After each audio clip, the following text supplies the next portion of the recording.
sejam bem-vindos ao nosso podcast. Hoje nós temos uma convidada muito especial. Estamos aqui com a sexóloga Ariane Marques e vamos aprender muito nesse momento. Muito obrigada, Ari, pela sua participação conosco. Oi!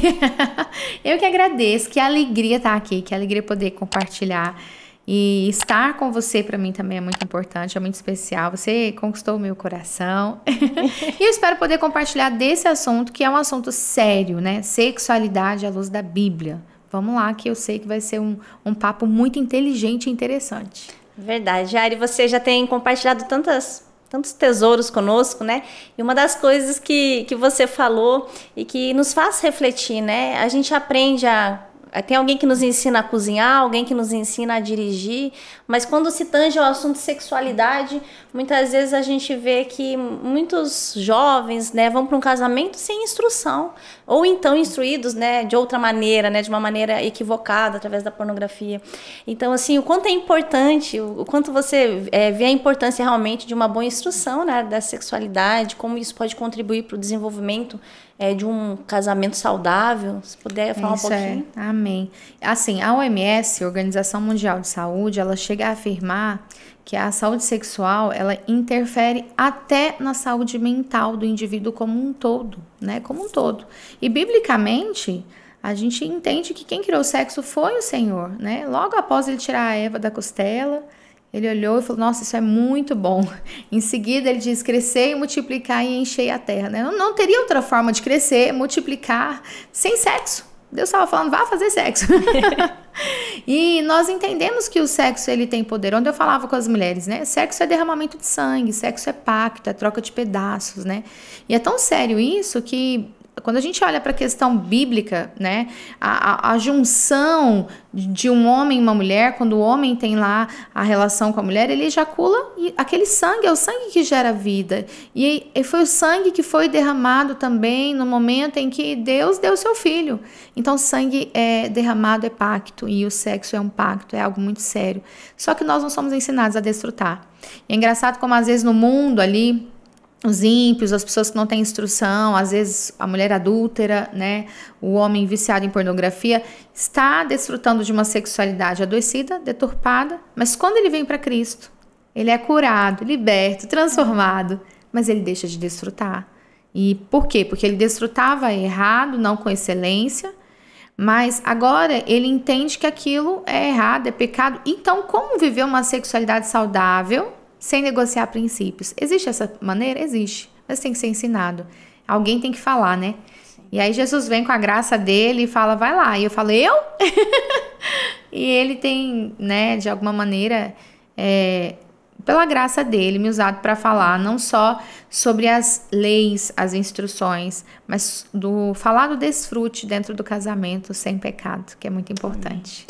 É muito interessante, né, Ari? Porque, assim, a pessoa, quando ela vem com essa contaminação da pornografia, ela gera algumas crenças e realmente acredita que é daquela forma. Então, como é importante pararmos para ouvir a verdade para poder ressignificar esse assunto que é tão pontual. Então, eu vejo assim como é importante, né? A Ari hoje, eu vejo que é uma voz para esse tempo, para restauração de casamentos, para poder restaurar a vida de muitas pessoas que sofreram traumas. A gente sabe, né, que o sexo ele não é apenas ali um ato, né, físico, mas ele é muito mais que isso. Assim, é muito mais espiritual do que físico. Ele tem essa conexão, né, essa aliança entre o casal.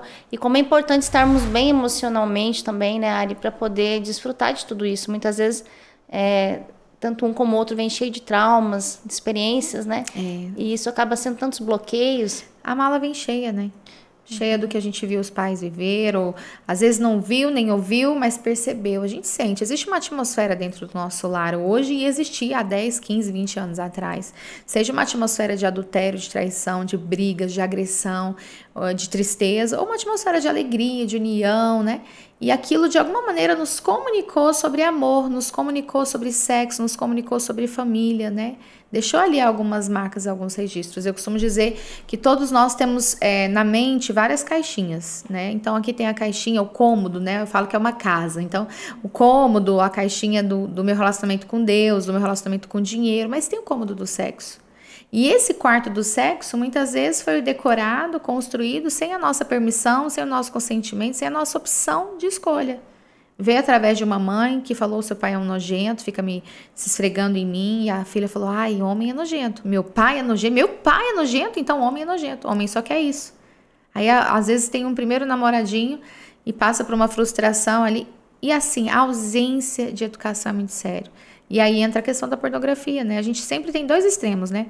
Você, pastora Débora, como uma voz aqui em Cascavel, como uma voz, aliás, em vários lugares, não só aqui, né? Não só como pastora, mas como profissional da saúde mental nesse tempo, sabe? Como nós vivenciamos, ouvimos pessoas que estão em 2 extremos. Ou no extremo da religiosidade: ai, é pecado, misericórdia, isso é coisa de mulher safada, isso não pode.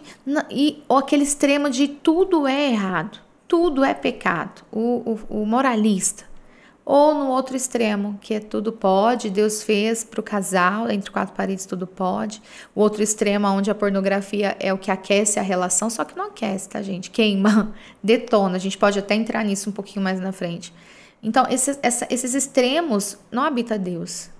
Nós temos que estar no equilíbrio, alinhados com o propósito, alinhados com o céu. Deus criou o sexo para que o homem e mulher, casados, desfrutem de prazer, muito prazer, com santidade. Deus deu ao ser humano um corpo com terminações nervosas para que esse fosse um momento de realmente deleite, desfrute. E não precisa do pecado para isso, né? É o que nós precisamos aprender dia após dia. Sim, a gente vê que existe uma luta, né, Ari, assim, do inimigo mesmo contra as famílias. E eu falo assim que a pornografia é algo que, de alguma forma, traz um grande prejuízo. Acho que é o maior vício que nós temos hoje, acho que se chama pornografia. Estava vendo alguns dados, a média da exposição hoje é de uma pessoa à pornografia em torno dos 6 anos de idade. Isso aí já deve até, se for atualizar, acho que já tá bem menos, né, a idade para as pesquisas atuais, né, se a gente fosse atualizar.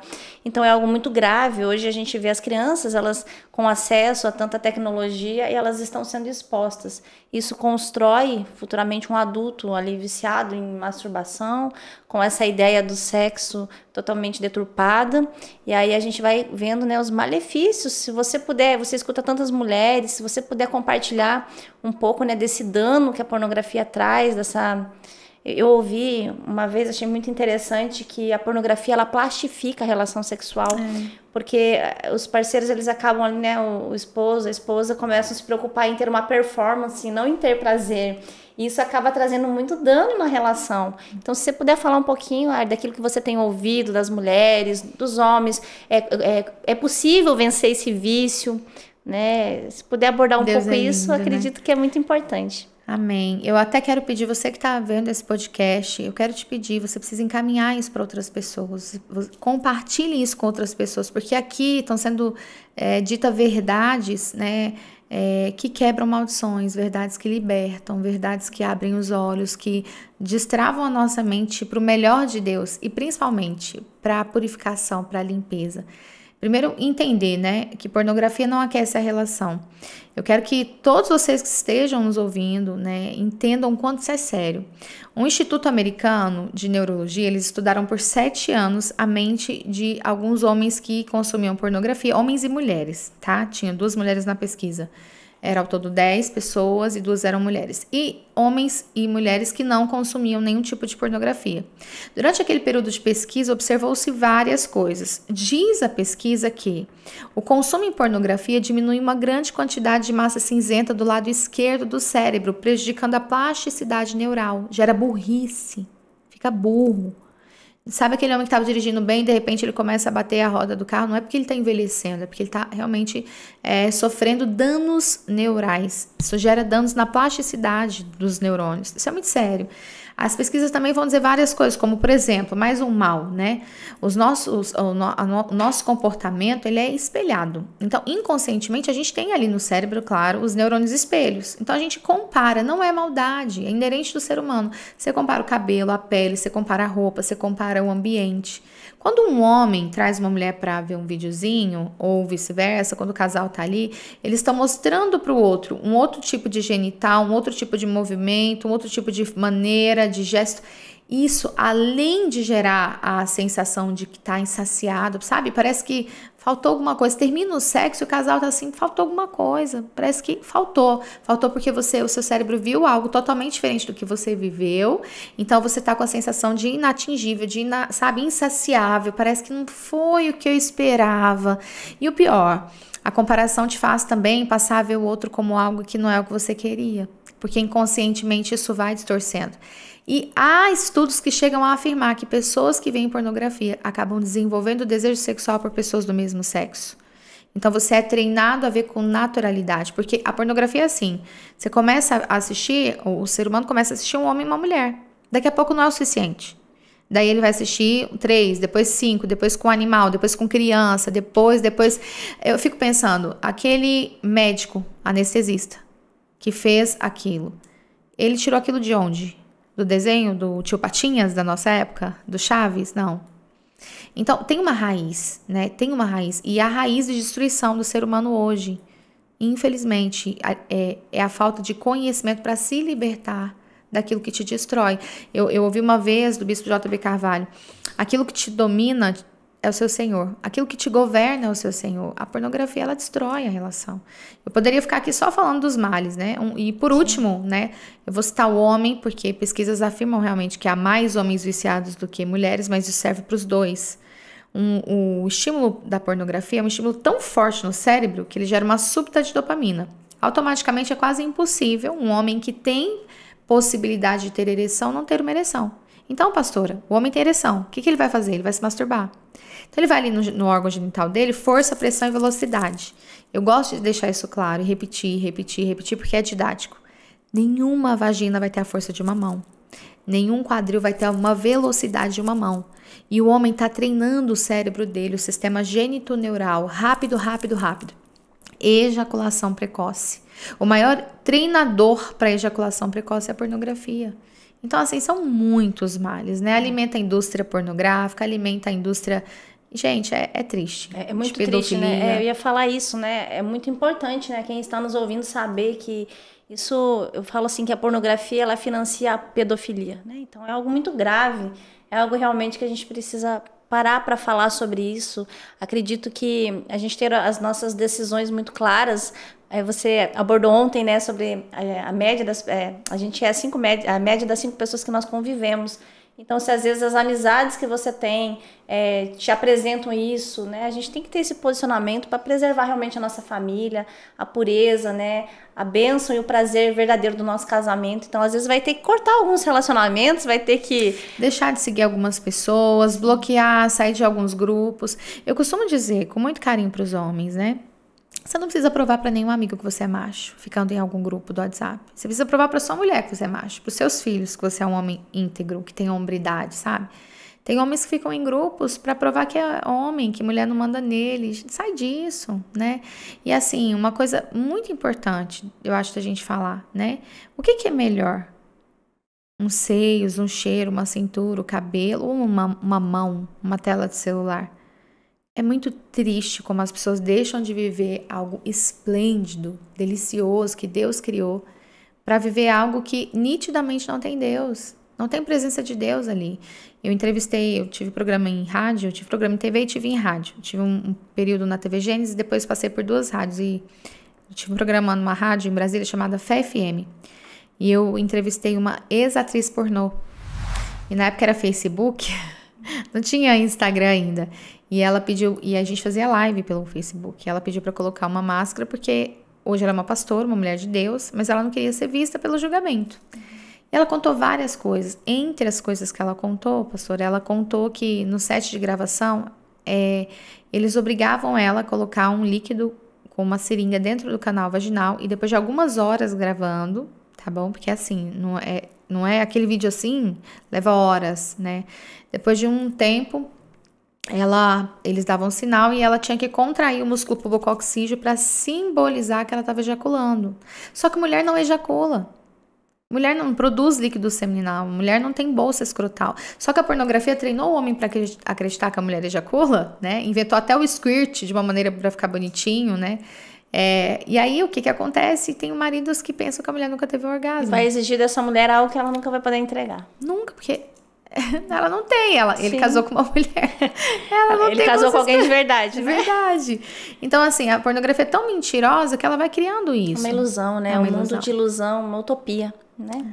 E o casamento é algo tão maravilhoso. Eu falo assim, o sexo é algo tão bom que Deus criou para a gente poder desfrutar dentro de um casamento e a gente, né, poder viver isso é algo muito especial. Então, que a gente possa guardar realmente, né, esse lugar, que a gente possa usufruir desse lugar com muita sabedoria e com muita, né, bênção de Deus realmente guardando, fazendo o nosso leito, né, ser puro e um lugar, uma fonte também de prazer, De né? prazer.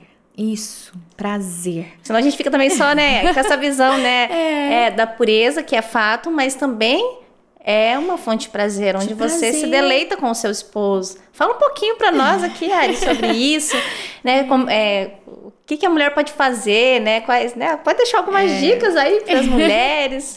Isso é muito legal, viu, pastor? E parabéns pela sua ousadia de trazer um assunto tão importante, tão delicado. Eu costumo dizer, por onde eu passo, que uma igreja que coloca uma sexóloga no altar é uma igreja comprometida com salvação. Porque esse é um dos assuntos que mais interfere na salvação do homem hoje. A sexualidade é um dos assuntos que mais afasta a pessoa do Espírito Santo. Porque são segredos, né? É o escurinho. Então, quando é revelado, de fato é quebrado mesmo. Deus permite e deseja que você, homem e mulher casado, casal assim, casadinho, tenha muito prazer. Sexo é um presente mesmo. E quando a gente fala que não fomos ensinadas, de fato, nem o homem foi ensinado e nem a mulher, né? O homem, a maioria, o pouco que sabe, aprendeu com a pornografia. E é um erro, é uma mentira, é uma ilusão. A mulher, o pouco que sabe, aprendeu com o marido, né? Algumas viveram algumas outras experiências, mas precisamos aprender a ter prazer. E assim, ter prazer começa na mente. A gente comete o erro de achar que é no genital, que é no clitóris, que não. Começa aqui, né? O que você pensa sobre sexo? Quais as historinhas você conta pra você? Nós temos várias histórias mentirosas que a gente alimenta desde a infância ou na fase da adolescência e a gente vai trocando essas histórias sem perceber. Então, assim, é muito importante você ter uma conversa franca com você mesmo e dizer, opa, peraí, eu não vou ser usada pelo meu marido, eu vou ter prazer porque eu mereço. Eu vou fazer sexo porque eu nasci criada por Deus para fazer sexo. Quando a gente entende que Deus não criou o sexo para te punir, para acabar com a sua vida, para tirar a sua paz, não, Deus criou o sexo para você ser feliz, né? O brinco foi para virar os olhinhos dentro do casamento. Então, quando eu quero ter prazer e quando eu entendo que Deus criou, eu tenho essa bênção, eu preciso entender que começa na mente. Quais os pensamentos que você tem? Pense positivo, sabe? Troca aquelas frases. Tem mulher que fala assim, ai, lá vem ele na mente. Tô tão cansada, ai, não aguento, vou inventar uma mentira. Mentira? O pai da mentira não mudou, né? Em vez de viver uma mentira, chama a existência uma verdade. Ao invés de falar assim, ai, lá vem aquele homem safado, nojento, querendo sexo. Fala, ai, que delícia, ele me quer. Depois de tantos anos, ele ainda me deseja. Ai, que bom que ele tá me procurando e ele não tá procurando uma amante. Que bom que ele tá me procurando e não tá indo pro banheiro se masturbar. Vem, amor, vou tomar um banho e vamos namorar. Sabe, é colocar na mente aquilo que você, como filha e filho do rei, tem para desfrutar, porque ele te deu essa permissão. Ele te permitiu desfrutar do prazer. Ele te fez um corpo com terminações nervosas. Ele não te fez anjo, né? Eu falo muito isso, eu acredito muito que nós temos que virar essa chave na mente, sabe? Pensar no sexo como, ai, que delícia, vou fazer sexo hoje com o cônjuge, vou ter o nosso momento, vou beijar na boca, vou tocar. Às vezes a mulher, em especial, ela se esforça tanto para ficar bonita, para ter a casa arrumada, para criar bem os filhos, mas ela não se esforça para ter prazer. Às vezes ela até se esforça para oferecer, ai, hoje eu vou fazer uma noite especial para o meu marido ter prazer, mas ela se anula. E às vezes não é culpa do marido, ela se anulou porque ela, medo de ser traída, medo de ser abandonada ou qualquer outra coisa, ela priorizou ele. Isso é lindo às vezes, mas não se esqueça. Existe uma hierarquia bíblica, primeiro Deus, depois você, depois o seu cônjuge, depois os seus filhos e assim por diante. Então vá falando, eu quero, vai dar certo, né? Se amar, né, Ari? Se amar, se cuidar, se aceitar. Ter uma autoestima equilibrada, né, naquilo que Deus nos fala, né? A Bíblia fala, tenha de vós, né, um conceito segundo a vontade de Deus.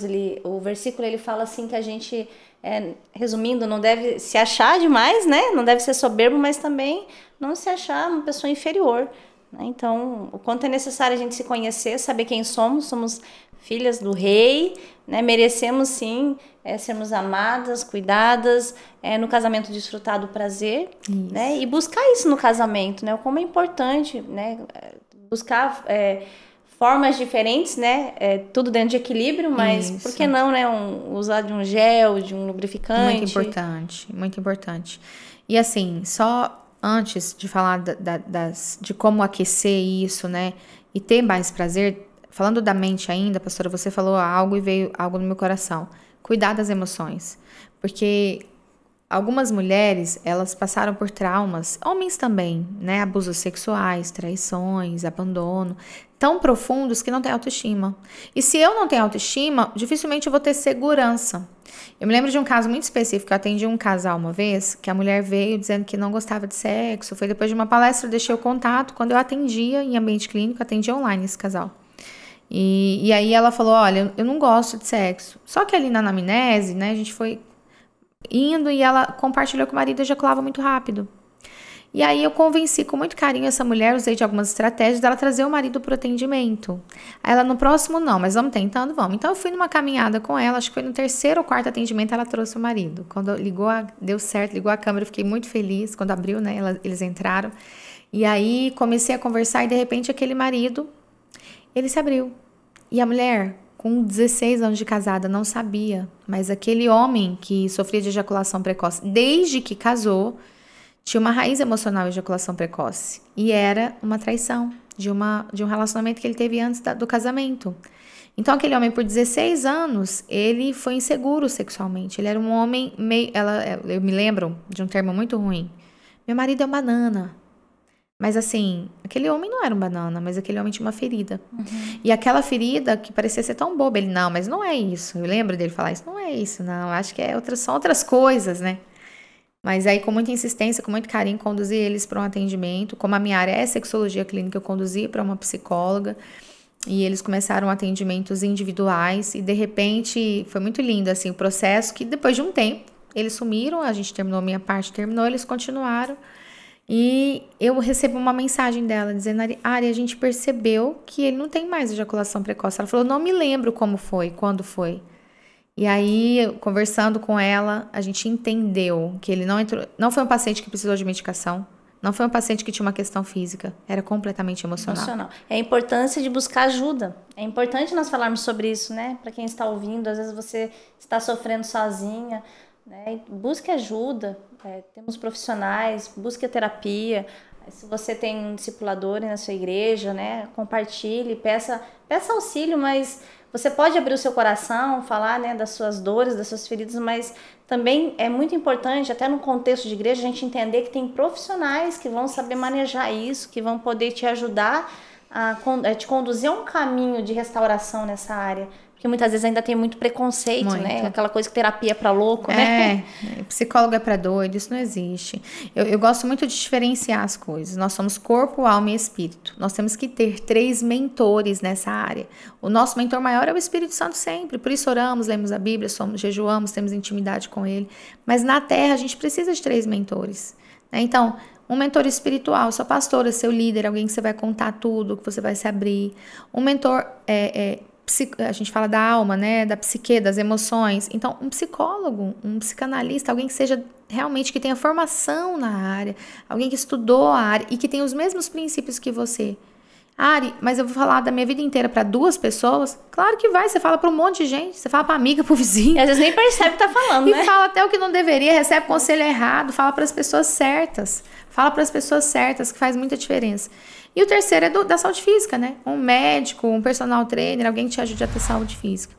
Agora, você falou de uma coisa muito legal, pastora. Você falou de aquecer, de esquentar, né? É engraçado como quando a gente quer ir para uma festa ou para alguma coisa, a gente investe numa roupa nova, né? Não é legal? Você vai no salão, hoje eu arrumei os cabelos, né? É muito legal. Faz a unha, o marido faz a barba, né? Quando a gente quer a casa mais organizada, a gente faz uma faxina, às vezes põe um quadro novo, compra um acessório novo. Mas qual foi a última vez que você investiu na sua vida sexual? Aí tem gente que vai falar, isso é errado, é pecado. Sim, sim. Tudo me é lícito, mas nem tudo me convém. Algumas coisas são inegociáveis, né? Tudo que separa o casal, o que oferece prazer para um único, eu não consigo ver Deus nisso. Eu acho que o prazer ele tem que ser sempre uma troca. Dois que se tornam uma só carne. Mas existem coisas necessárias, investimentos necessários, uma boa leitura, um bom livro. Pastor José Gonçalves, antes de escrever, eu hoje tenho um livro, mas antes de escrever meu livro, eu li um livro dele muito legal, um livro fininho, Sexualidade de Barro. Muito legal, super indico. Tem Entre Lençóis do Kevin Lehman. Tem o meu livro Sexualidade Plena, que não é nem um livro, é um curso. Tem ferramentas lá dentro, a instrução é bem legal. Leia. Outra coisa, vídeos. Procure, segundo a Bíblia, pessoas que falem disso, né? Vai lá no meu canal do YouTube também. Tem muito conteúdo, né, Ari? Tem muito conteúdo pra todo lá. mundo poder receber. Tem bastante. E produtos, um lubrificante, um gel excitante, né? Um gel prolongador para esse homem que ejacula muito rápido. A gente tem uma linha exclusiva, uma linha vegana. Tem o site, tem loja online, tá lá no Instagram. Então tem produtos para homem, tem produtos para mulher, tem todos para unir o casal. Um gel beijável para dar um beijo com gosto legal, né? Então, assim, tem algumas coisas que auxiliam muito. Tem mulheres sem libido. Às vezes passa um gel ali, a gente tem um gel ativador de libido bem legal, passa um pouquinho, a mulher dá uma despertada, dá uma vontade. Então, assim, nós temos hoje Deus usou químicos, né? O mesmo químico que Deus usou para criar um remédio para diabetes, que prolonga os anos de vida de uma pessoa que morreria mais cedo. Deus usou para criar o shampoo, o condicionador. Eu brinco, né? Tem demônio no seu shampoo? Que se não tem, também não tem no lubrificante, gente. Consagra, se você é religioso, consagra. Eu tenho a mania de consagrar as coisas. Eu consagro até as laranjas. Eu gosto, tá consagrado, não sei de onde veio. Mas sem religiosidade, né? Aquece, sabe? Faz uma noite especial. É importante. Isso traz um renovo, né? Traz algo diferente, você mostra que você se importa, você só investe naquilo que tem valor para você. Então, se o casamento tem valor, a gente precisa investir no casamento, né? Outro dia alguém falou assim, Ari, quantos por cento tem relevância o sexo no casamento? Qual a relevância do sexo no casamento, né? Uma porcentagem. E aí eu trouxe a minha visão disso, né? Como eu sempre digo, eu tenho muito que aprender. Mas nesses últimos, um pouco mais de 13 anos estudando a sexologia clínica e educacional, eu entendi algo. Quando a vida sexual de um casal, ela tá bem, não tem nenhum problema, tá tudo ok, tá com uma frequência legal e tudo, né? Ambos estão satisfeitos. Tem uma representatividade, quase não sai, representatividade, ali de uns 40%. Área, tudo isso é porque é a única coisa que sela o casamento. É a única prática que você não faz com o irmão, com o cunhado, com o sogro, com o pai, com o filho. O sexo é a única prática de amor que você só faz com o cônjuge. Então tem esse peso, né? Vamos colocar aí 35%, 40%. Se tá, tudo bem. Agora, se não tá, pode representar 80%, 90%. Casais se separam por questão sexual. É tão sério isso que se a vida sexual não tá, se você tem ido para a relação sexual com dor, incomodado, com vergonha, sem prazer, se você tá com uma frequência sexual ruim, tipo, a gente fica 30, 40 dias sem relação, tem alguma patologia? Não. Tem mais de 60 anos? Não. Tá errado. Tem alguma coisa muito errada aí. Porque o homem produz de 100 a 200 milhões de espermatozoides por dia, um homem saudável. Um homem saudável tem de 4 a 6 ereções na madrugada, sem estímulo nenhum, tá? São picos de produção de testosterona. O homem pode chegar de manhã, acorda de manhã com aquele negócio, né, querendo namorar, e a mulher fica furiosa, mas aquilo ali também é um sinal de picos de produção de testosterona na maioria dos homens. Então, o sexo é um presente de Deus para ser desfrutado. A gente sempre indica, né? Um casal saudável, que tem menos de 60 anos, no mínimo umas 3 vezes por semana aí vai namorar. No mínimo, 3 vezes por semana. Eu acho muito legal, né, Ari, que assim, a relação sexual aproxima muito o casal. Você vê na afetividade, diminui muito o estresse. Então, faz muito bem, né, gente? Então, quando a gente entende isso, né, a importância, quando a gente valoriza, a gente passa a olhar a relação sexual de outra forma. Então, é muito importante. Ari, fala um pouquinho daquelas mulheres que às vezes elas se sentem assim, a gente já falou um pouquinho sobre isso, mas na obrigação de sempre ter que corresponder àquele marido que procura muito. O que você pensa sobre isso? Compartilha com a gente, né? Se isso chega para você e como chega. Chega muito. Algumas mulheres, elas, após palestra ou até no Instagram, vêm, choram e dizem, olha, meu marido disse que meu corpo é dele, que eu sou obrigada a fazer, porque a Bíblia diz, em 1 Coríntios, enfim.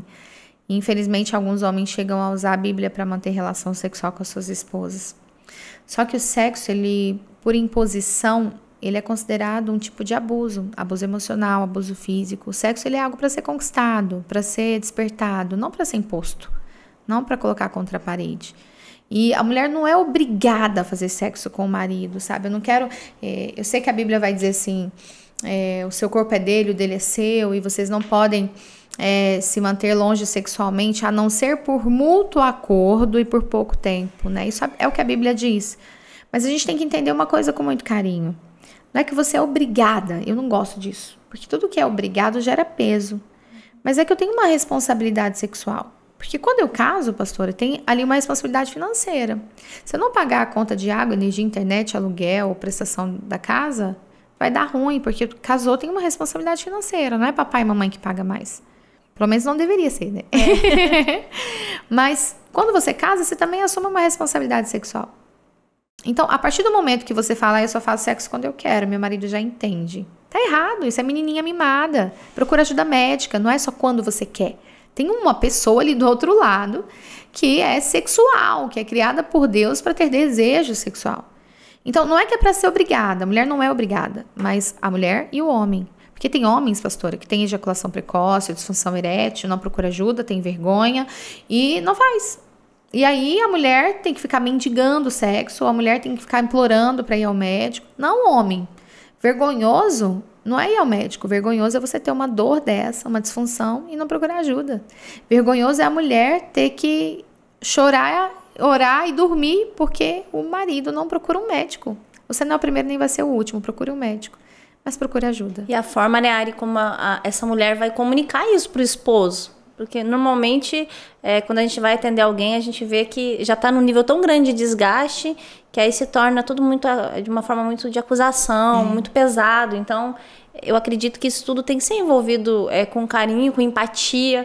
Você conduzir o teu esposo, né? Nós estamos juntos, então nós vamos buscar ajuda, algumas coisas simples que a gente pode fazer e falar que vai ajudar, né? Isso é muito bom. E que lindo trazer abrir esse viés, assim. A maneira de falar faz toda a diferença.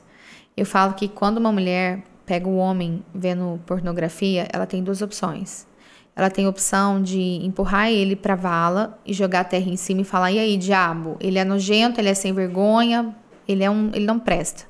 Ou ela tem a opção, por mais que doa, de seguir o evangelho, que é o amor.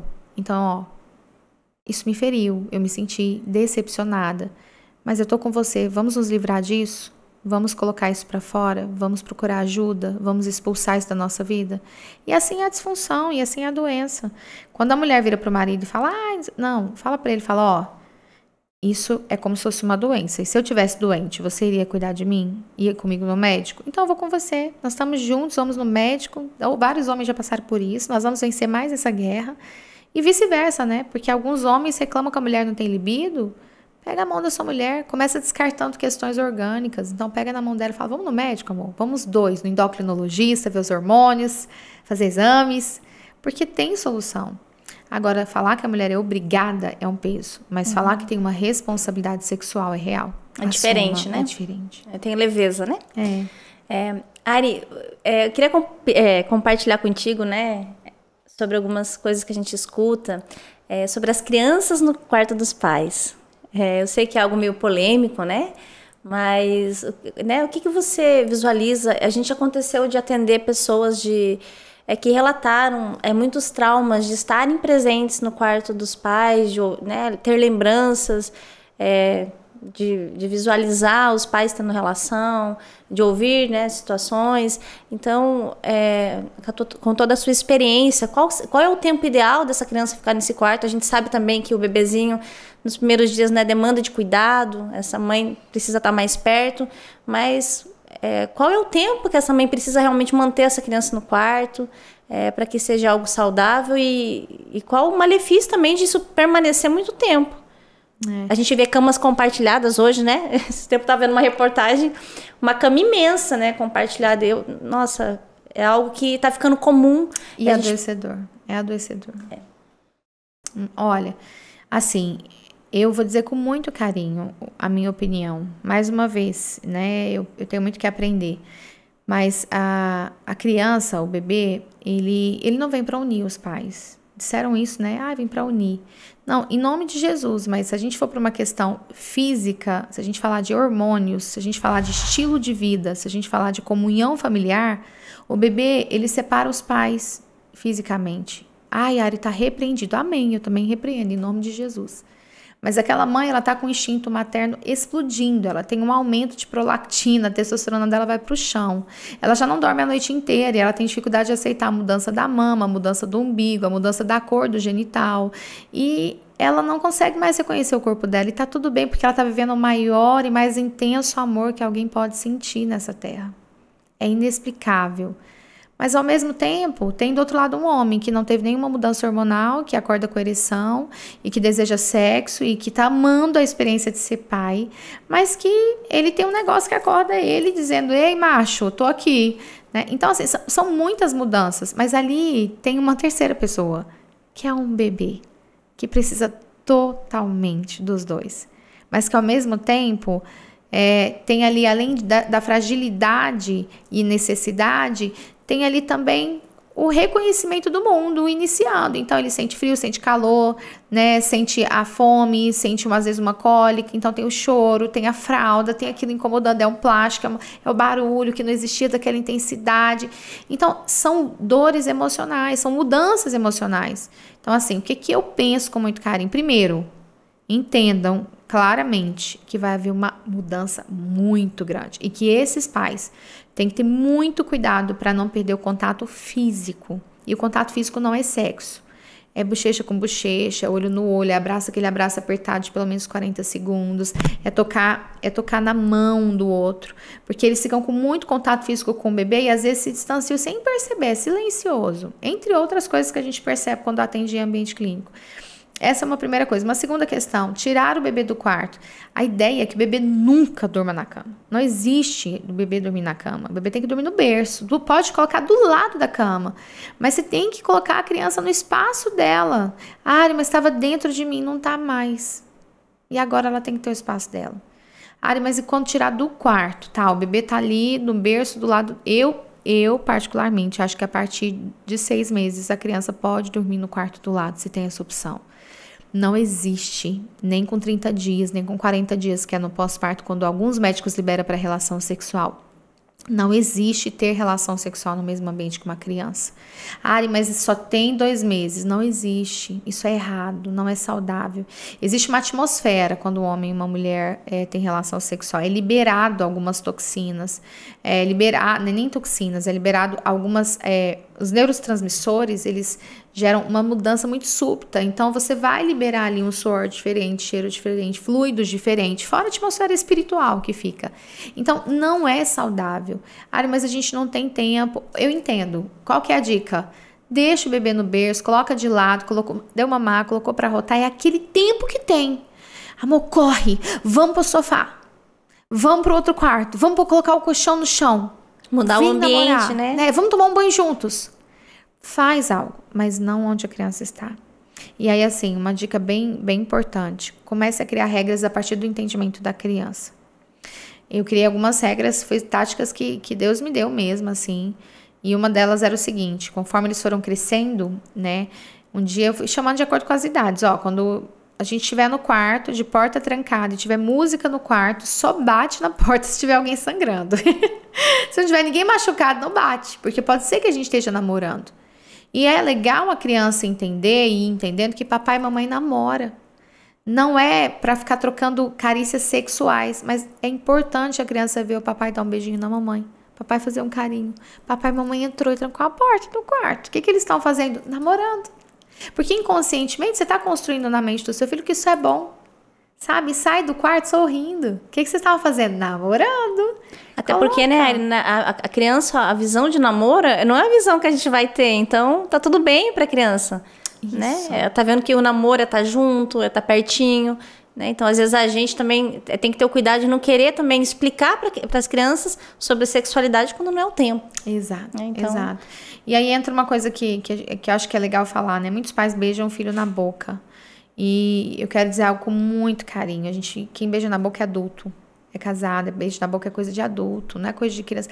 Mas é meu filho, é minha filha. Isso não é um hábito saudável. Porque quando um outro homem adulto beijar o seu filho ou sua criancinha na boca, sua criancinha não vai entender como é errado. Não, minha mamãe beija na minha boca, meu papai beija, pode beijar. É normal, né? Normal. E às vezes sofre abusos sexuais porque deu essa liberdade. Não, quem beija na boca é adulto, é casado, é o casal. Cuidado, muito cuidado com isso. É muito importante, né, nós falarmos sobre isso, né, Ari? Acho que a gente tem vivido dias difíceis, né, e como a gente precisa proteger as crianças e trabalhar com as famílias realmente, esses ensinos, eu creio que a gente poder ser despertado. Hoje a gente tem muita informação, você falou dos livros aqui, nós temos excelentes homens de Deus, bons escritores, né, com tanto conteúdo tão rico. Eu falo com verdadeiros tesouros, onde nós podemos aprender, onde nós podemos nos inspirar. Então, como vale a pena buscar o conhecimento, né? E, claro, acima de tudo, a palavra de Deus é o nosso manual de instrução, que sempre vai ser a nossa bússola. Então, qualquer dúvida que a gente tem, a Bíblia sempre nos ensina, né? E até sobre sexualidade mesmo. A gente fala só de cantares, né? Só de cânticos, mas, gente, tem tantos outros versículos na Bíblia que trazem assuntos sexuais, que falam sobre sexualidade, seja vitórias, ou seja tragédias, né? E tanto, a gente pode olhar, né? Por exemplo, Davi, aonde ele se perdeu? Foi no olhar, né? Foi no momento que ele olhou. E a gente pode olhar, são vários ensinamentos. Ler a Bíblia ajuda muito em todas as áreas, inclusive na vida sexual. Muito. Bom, né? A gente pensar nisso, né? Os olhos são a luz do corpo, se os nossos olhos estiverem em trevas, quão grandes trevas há. Então, aquilo que a gente expõe os nossos olhos, né? Determina muitas coisas na nossa vida. Que a gente possa expor a palavra, que a gente possa amar o Senhor, buscar, né? O Senhor de todo o coração. E, sem dúvida nenhuma, Ele vai mover o nosso coração, nossa família vai poder desfrutar de um ambiente cheio da presença do Senhor. Creio que é isso que Deus tem para nós. E você é um instrumento nesse tempo. Eu creio que para os tempos futuros também, Ari. Muito obrigada por compartilhar um pouco, né, daquilo que você carrega conosco. Eu quero incentivar, né, a todos que estão aqui assistindo a seguir a Ari, a acompanhar os materiais que ela tem produzido. A gente tem recebido tanto da sua vida. Glória a Deus. E para encerrar, Ari, uma dica de ouro que você pudesse deixar aqui, quem sabe, para as mulheres. Antes de deixar a dica, eu quero parabenizar por esse trabalho lindo que vocês têm feito aqui. Quero mais uma vez repetir, compartilhe com outras pessoas, né, essa informação. Compartilhe esse momento aqui que foi tão rico para mim também, porque eu amo, assim, ouvir e eu aprendo muito com ela, viu? Uma voz muito sábia. E claro, quero te encorajar, cuide da sua sexualidade de forma séria. Tão séria quanto você cuida talvez da sua saúde, ou talvez da sua vida espiritual, ou da sua vida financeira, do seu dinheiro. Cuide da sua vida sexual. Se você é adulto e casado, tenha comprometimento com isso, né? E assim, uma dica, eu gosto disso. Algo que o diabo aproveita muito na vida dos casais é o silêncio. Onde habita o silêncio, provavelmente habita dor e talvez até pecado. Então eu costumo dizer, revela, fala, né? Mais uma vez, o que é revelado é quebrado ou é potencializado. Ou morre ou cresce. Mas falar é importante. Não fomos ensinados a falar de sexo, né? Então, uma maneira muito saudável do casal falar de sexo é criar um grupo no WhatsApp. Cria um grupo, só você e seu cônjuge. Então, nesse grupo não pode falar, amor, passa no mercado e traz pão. Nesse grupo só pode falar de amor e de sexo. E falar, né? Não é pra você ficar mandando foto. Cuidado, vigia. Cuidado. Mas mandar uma mensagem. Por exemplo, a noite foi gostosa ontem. Manda uma mensagem hoje. Ei, amor, ontem foi muito especial aquela hora que você fez isso, isso e isso. Enfatiza o que você gostou. Deixa claro que te deu prazer, sabe? Fale. Ajude o seu cônjuge a te dar prazer. Ajude a sua esposa a entender o que você mais gosta. Posição, beijo. Se é com beijo, se é com gemido. Fala. E assim, nesse grupo você pode também colocar convites quentes, né? Amor, chega mais cedo hoje porque eu vou estar vestida numa calcinha tal cor, né? O marido, amor, amor, hoje eu vou mais cedo e vou levar um lanche porque eu quero ficar com você no quarto assistir um filme coladinho. Então, assim, um grupo para alimentar e aquecer a relação. Sabe por quê? A gente tem grupo de tanta coisa e às vezes a conversa com o cônjuge até rola uma conversa aqui, outra lá, mais quente, mas se perde no meio das cobranças, dos boletos, dos afazeres. E quando você tem esse grupo, às vezes você tá com preguiça de namorar, mas você vai lá no grupo e dá uma olhada nas últimas conversas e dá uma olhada. Ah, gente, isso aqui ano passado, sabe? Saiu para um jantar romântico, tira foto, vai armazenando ali tudo que lembra amor, tudo que lembra paixão, envolvimento. Tira uma foto de uma foto antiga, gente, isso é muito divertido. Tira uma foto de quando vocês se casaram, aquelas fotos que a gente tá tudo estranho, aquelas manga bufante. E coloca lá, fala, olha, um dia eu te escolhi, hoje eu te escolho de novo. Esse grupo é bem legal, uma ideia prática, objetiva, mas que tem ajudado muitos casais a se alinharem e a aquecer a relação. Fica aí a dica. E me segue, conhece a nossa loja online, tem muitos produtos legais lá. Que legal, é um memorial, né? O WhatsApp, você vai ter um memorial dos elogios, do carinho, né? Então, muito legal essa dica, gente. Vamos colocar em prática. E é uma memória ativa, porque às vezes a nossa memória tá tão cheia, e às vezes você teve uma noite especial, faz uma foto ou um vídeo da roupa no chão. Porque se alguém vê a roupa no chão, uma criança, o que é isso? Mãe, roupa no chão. Pronto. Mas você não, você tem a lembrança. Cara, essa roupa no chão foi daquele dia que a gente fez daquele jeito. Ai, e o coração acelera. Às vezes o adultério acontece, não é só o diabo, mas é falta de calor. Porque aonde vai ficando frio, automático e mecânico, abre-se uma brecha para outra pessoa despertar esse calor. Não, que você e o seu cônjuge vivem uma vida sexual quente, com prazer sem pecado aí. Amém, gente. Dicas de ouro aí pra gente. Muito obrigada, Ari, por compartilhar com a gente, contribuir. Eu espero que você tenha sido muito abençoado e tenho certeza que foi. Que a gente possa se ver logo mais nos próximos vídeos. Que você compartilhe essa mensagem, esse podcast com alguém. Tenho certeza que vai abençoar. Pode ser um instrumento de cura na vida de alguém que vai ouvir. Amém. Obrigada. Tchau, tchau. Até mais, gente.